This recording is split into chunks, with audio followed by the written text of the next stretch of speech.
daha heç kəsə bel bağlamıram. Səndən də bezmişəm, düzünü bilsən. Mən heç özümündə deyiləm daha. Mənim nəyim var ki, məni sevirsən? Mən səni sevmirəm, indi özün bil. Özün bil, gözümün içinə baxma.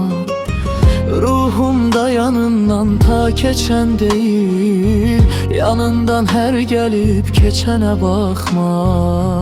Yanından hər gəlib keçənə baxma.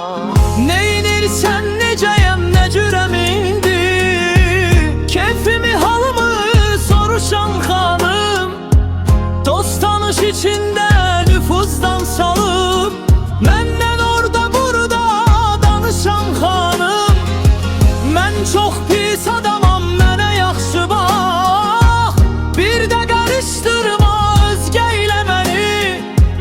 Hər yer kişi ilə bol olsa da ancaq gəzib axtararsan güzgülə məni. O güzgü əlində sınar eyibsən. Sənin üçün göz yaşı tökən deyiləm. Sən axı qadınsan, məndən zərifsən. Səni öz arxamca çəkən deyiləm. Səndən nə olsun ki, dünyada təkdir. Təəssüf yadımda qala bilmədin.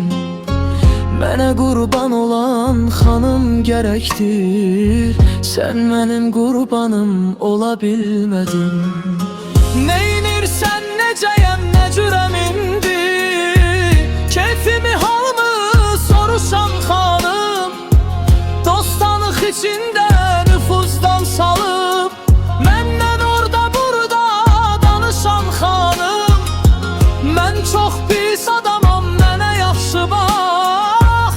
Bir də qarışdırma özgə ilə məni. Hər yer kişi ilə bol olsa da ancaq gəzib axtararsan güzgü ilə məni.